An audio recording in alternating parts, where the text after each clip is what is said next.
Okay. For those of you new to it, it's Lakshman with an N. Lakshman, Ong, O-N-G, Ong, Lakshman. And, 11 recitations. We've been doing 22 for a while. I don't know, probably at least 1,000 days now, because time is flying by. So that's you start to get these recitations of these mantras. This is a very unique mantra.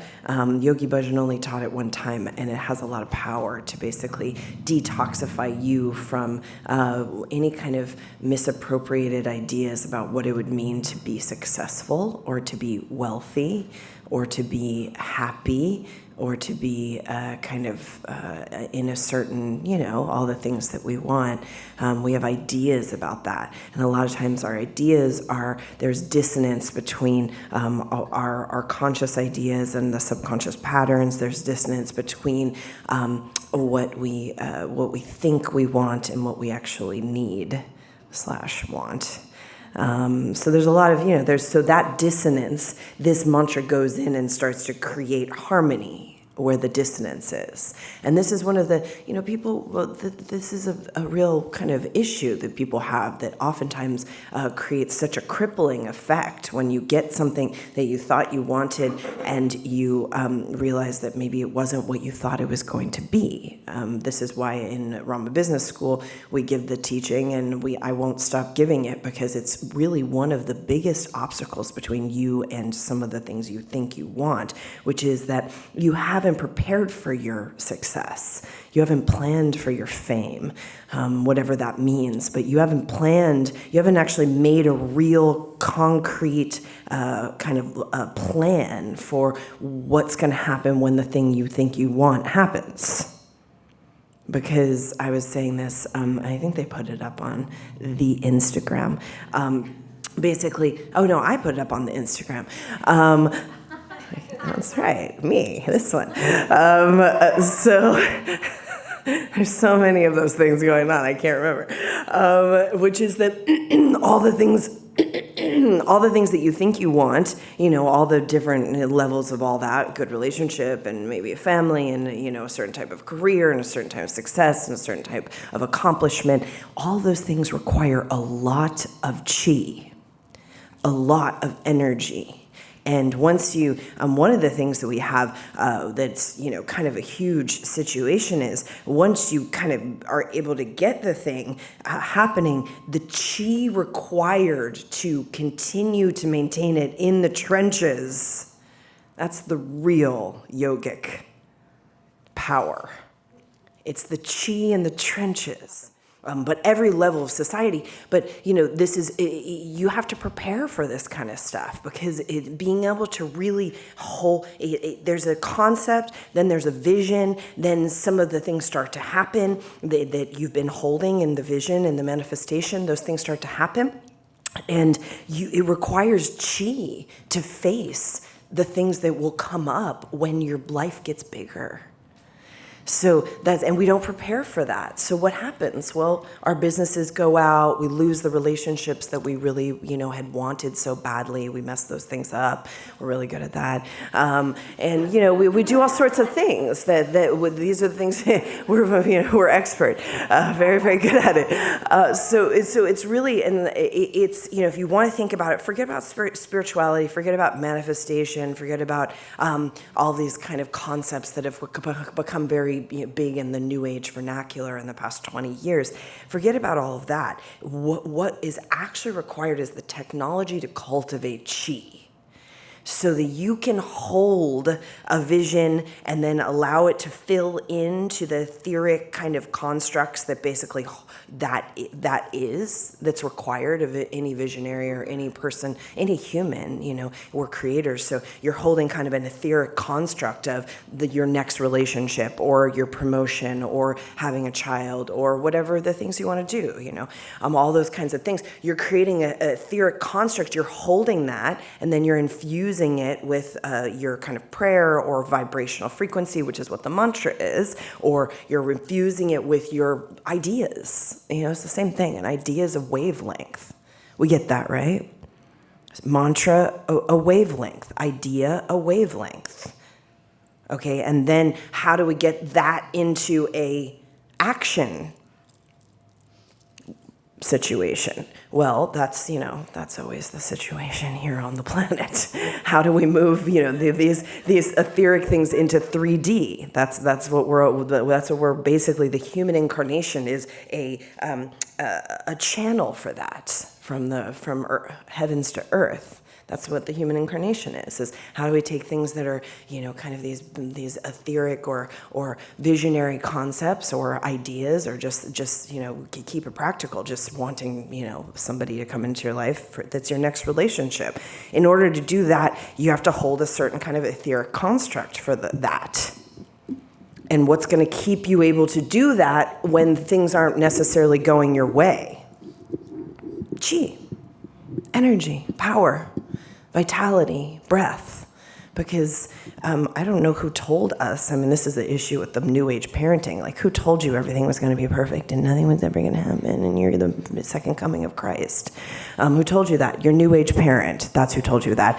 And so we have a whole generation of, I was saying to somebody, I was saying because the parent told the millennial, the 20-something, you need health insurance. They didn't get health insurance, something happened, now the parent's going to come and swoop in and save them. And I was, yesterday on a diatribe about how I just love the way my mom parented me, which was like, something's wrong. Okay, good luck with that. You know what I mean? It's like, that makes strong people. She's like, yeah, love you back. Call me in a while. Just don't bother me too much. That's a good parent in my opinion, because you're making the person become their own person, right? But so we have a little, we have some things around that. And of course, I'm not a parent, so I'll go on and judge people endlessly about parenting. Somebody asked me a question about parenting at my talk at, somewhere that I just was at, and I was like, you can go on my YouTube and hear me judge people endlessly about parenting because I don't have any children. But no, we have to, part of the kind of the yogic science of utilizing these technologies is we have to parent ourselves. And Yogi Bhajan says you have to become the parent of your own success. You have to become the parent of your own happiness. You have to become the parent of your own vitality.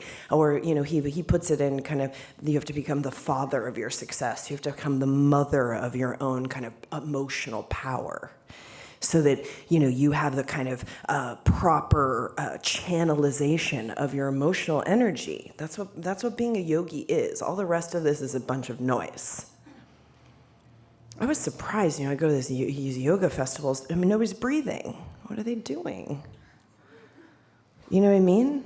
The whole point of any kind of practice like this is you're cultivating enough energy to then prepare, not even to deal. Like we can deal, we've talked about this for millions of years now.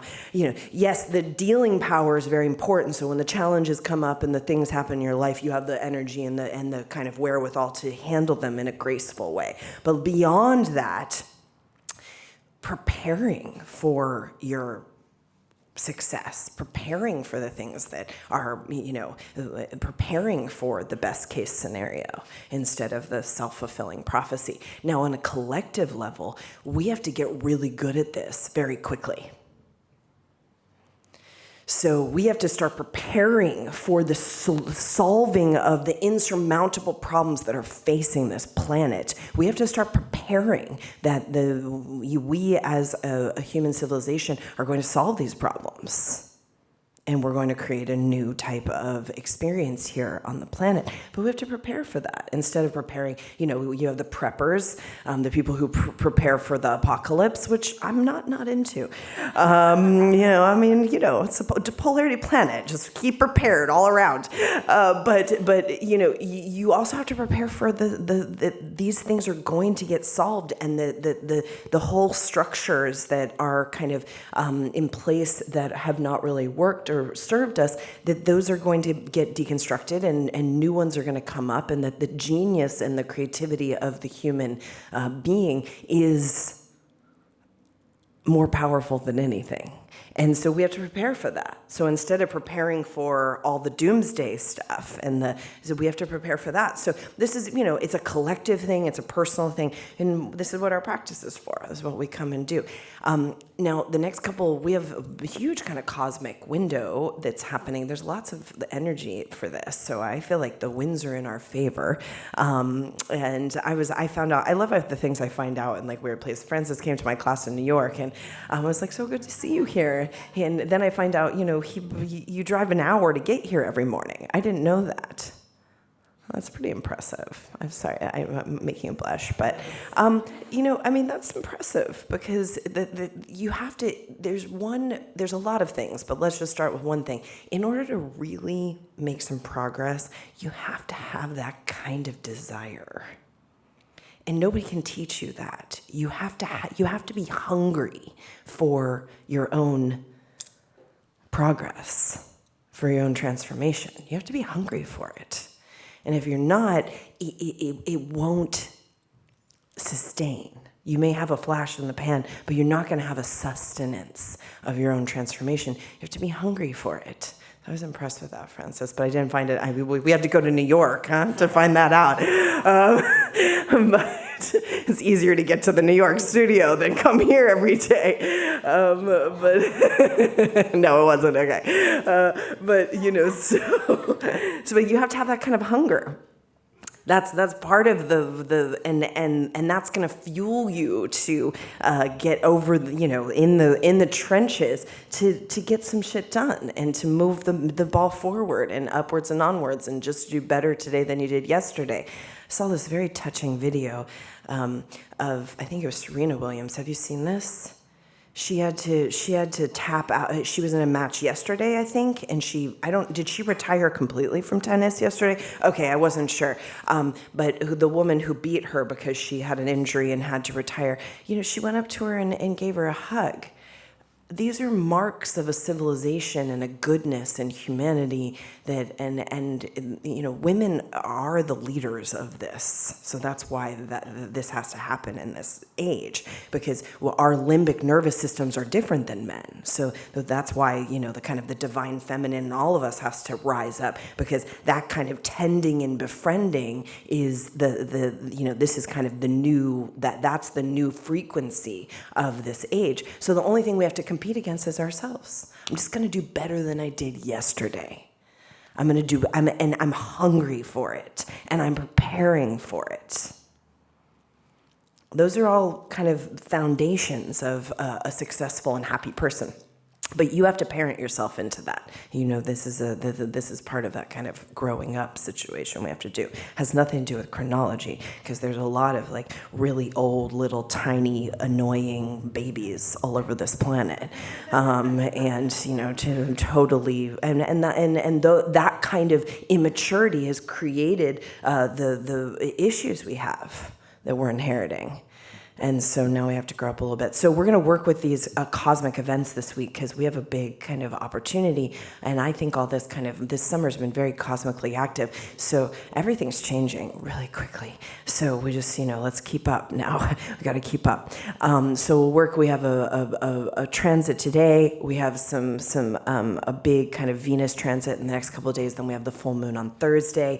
And all of this is, the only reason we care is because it's an opportunity for you to take some of this kind of energy that's coming onto the planet, this love frequency or this opening that's coming onto the planet, and utilize it pragmatically in your own life. That's really what these kind of cosmic events are. And we've been doing that for thousands and thousands and thousands of years. All the monarchs, all of the great kind of empires, all of the people in power, all of the kind of constructs of power for the past thousands and thousands of years in different iterations have used the cosmic events as days or windows to create certain effects. Are we aware of this? That's why the royal babies are always born on full moons and stuff like this. Just Google it. You got a mother Google right there for you. So these cosmic, so as yogis, we use these events too. these times to kind of really do some directional kind of transmitting to wherever the self-fulfilling prophecy in the positive way, or as Yogi Bhajan calls it, the positive imagination. So we positively start to create this power of and preparation of the goodness and the mercy and the grace of the human civilization. And it is the order of the day, and the majority of humans on the planet are interested in living this way, not the other way around. So you just have to remember that and just keep up, okay?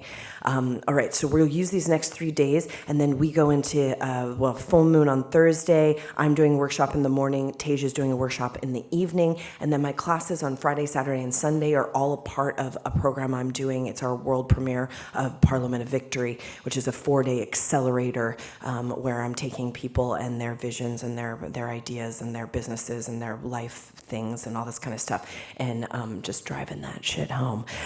4 days here, and I'm really excited about it because we know it works, and this stuff is, we're very lucky to have this technology and some of the other things we're going to be doing. So in the mornings, there'll be open classes, but they're workshops because it's a part of a very kind of interesting and powerful program, but you can drop in for the morning class, and it'll be 2 hours, 9 to 11. All right, so that's happening. And then we're doing a melon cleanse next week. Yesterday is because I decided, I'm going to start the melon cleanse yesterday. Because I want to make sure you guys are going to be okay. So this is how my melon cleanse diary went. 3:30 a.m. I'm on the melon cleanse, day 1.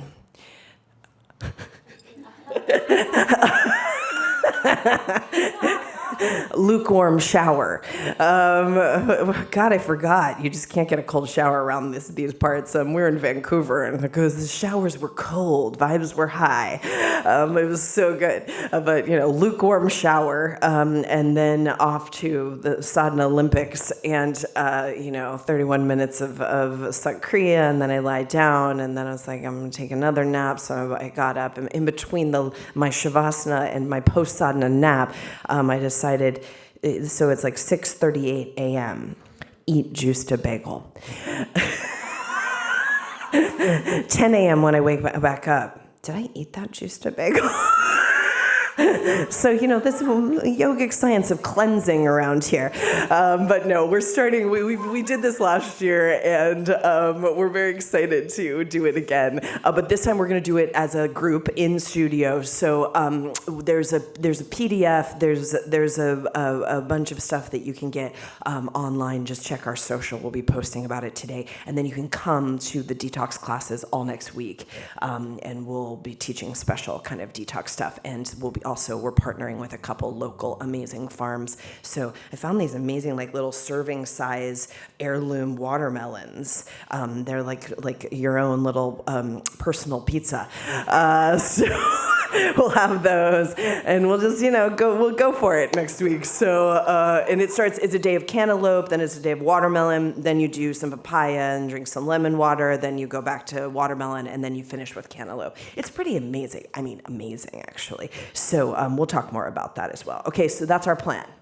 Bring the palms together. Okay. This technology, even if you came and you didn't have a certain type of destiny, or even if you came, Yogi Bhajan said some people don't have an arc line. Some people don't. That's how, kind of the incarnations, or how new the soul is, or how, whatever happened, our checkered incarnational past. You got some people who ran into some trouble along the way. Something happened along the way. Even if you don't have an arc line at all, which is basically your iCloud, your Akashic records, your iCloud of incarnational accomplishment and all sorts of other information that you're carrying with you from lifetime to lifetime. Even if you didn't have an arc line, which means the destiny is very kind of small, or you weren't destined for great things, that you can create it through the technology of Kundalini Yoga. So then he gave this. 80% of the people on the planet, human incarnations, don't do what they came here to do. And it's 100% of the time because of childhood anger. Childhood kind of basically familial patterns that they didn't have enough chi to get over. If you have a problem in your family and you have enough chi, you should be able to blow by it literally in one breath. Who cares? You don't have to live with the people anymore. It's over. I mean, seriously, who cares? And if you have enough chi, you can blow this. This just blows the psychotherapeutic model out of the fucking water. If you have enough chi, in one breath, all that stuff can just leave you. Who cares? You can live your own life. But I mean, adults who were well into their 50s, 60s, 70s, 80s, they're still carrying around all this kind of nonsense that's not even theirs. So that's boring. So we would like to change, wouldn't we? Don't you want to change now? Aren't you inspired? So 80% of the population doesn't do anything. They basically, zombie out the incarnation, and that's the end of it. And we need more of the population to not do that, because we need a higher elevation and evolution of the human species. So 80% of the population, and 100% of the time, it's because they don't have enough energy to get over the childhood wounds. We get the equation now? That's it. It's that simple. Something happened to you when you were very, very young. It was called childhood. I had this, kind of spiritual. I met this spiritual teacher before I met Yogi Bhajan, and that was his whole rap. Was like, we get into the thing, and everybody was having sex with each other and stuff. Not me, of course, but and it was a whole, it was theatrics, and the whole kind of thing was something happened to you when you were very, very young, and it's like, yeah, childhood. And it sucked. And your parents, were doing their best and everything, went wrong, okay? Some people more wrong, some people less wrong. Some people really had a traumatic childhood. Some of us just had, some very first world problems. That's the kind of spectrum, right? So, but your failures or your inability to really bring the thing through and have a happy and enjoyable incarnation is 100% of the time because you can't get over this stuff. All right, so let's get over it now, but you got to put a little work in. You ready?